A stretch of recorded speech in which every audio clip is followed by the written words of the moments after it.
सबसे पहले मैम नमस्कार, बहुत बहुत स्वागत है आपका।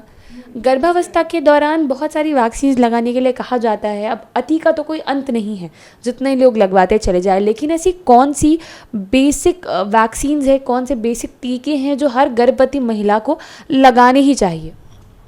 देखिए, ऐसे सच वैक्सीन्स तो जितना भी लाइव वैक्सीन छोड़ के इनएक्टिवेटेड वैक्सीन दे सकते हैं, लेकिन जो हम लोग के लिए जो बहुत ज़रूरी है प्रेगनेंसी में, वो हम तो वही यूज करते हैं।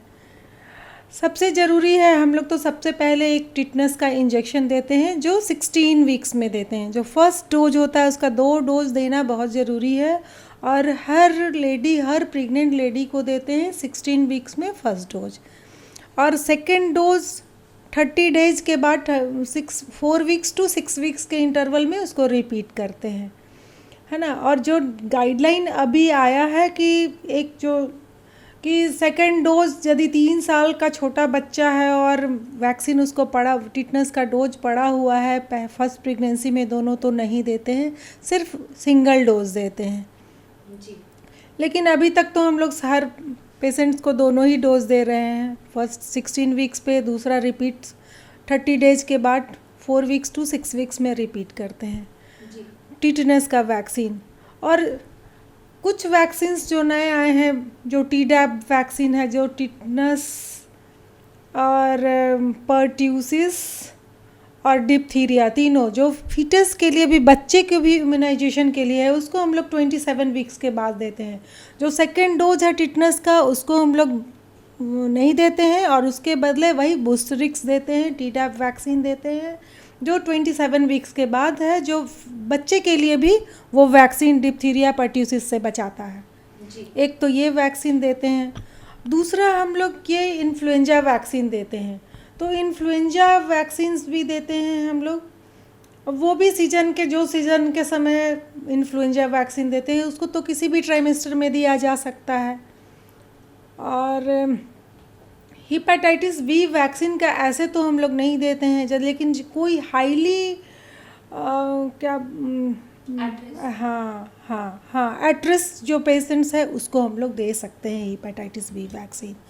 हाँ, वैक्सीनेशन तो बहुत इम्पॉर्टेंट है, क्योंकि टिटनस यदि एक बार किसी को टिटनस के लिए क्यों प्रिवेंट करते हैं, क्योंकि एक बार यदि किसी को टिटनस हो जाता है तो फिर वो ठीक नहीं होता है, फिर तो फिटस मरेगा ही। इसलिए हम लोग टेटवैक, इन्फ्लुएंजा और अब कुछ सालों से टीडैप वैक्सीन भी दे रहे हैं, और एट रिस्क को देते हैं। और अभी एट प्रेजेंट जो हुआ है, हम लोगों का जो गाइडलाइन आया है कि हम लोग ये वैक्सीन प्रेगनेंसी में कोविड वैक्सीन भी दे सकते हैं जी।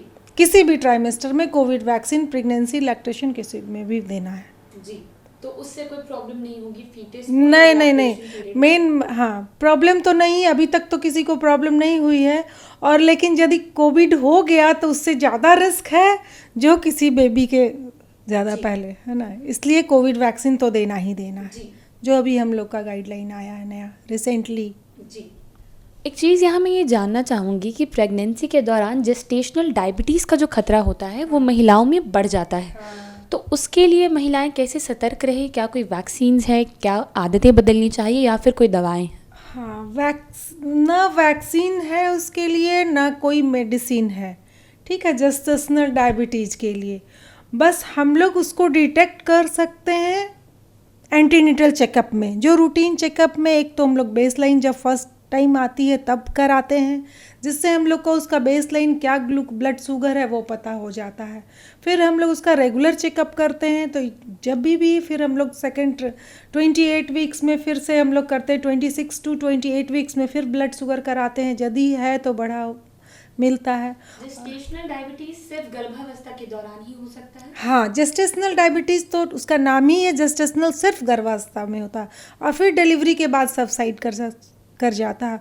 और ये पेशेंट्स, ये जो महिलाएं हैं, एट रिस्क होती है बाद में डायबिटीज़ होने के लिए, डायबिटीज़ हो सकता है, और इसको हम लोग प्रिवेंट कर सकते हैं। जैसे मैंने होने के बाद उसको हम लोग एक्सरसाइज से, डाइट से एकदम प्रिवेंट कर सकते हैं शुरू से। इसीलिए हम लोग बोलते हैं प्रेगनेंसी भी हो तो डाइट को कंट्रोल रखना है, शुगर कम खाना है, एक्सरसाइज करना है, खाने के बाद टहलना है, ये सब चीज़, फाइबर डाइट लेना है, कार्बोहाइड्रेट कम, प्रोटीन डाइट ज़्यादा लेना है, तो कुछ हद तक तो इसको हम लोग कर सकते हैं।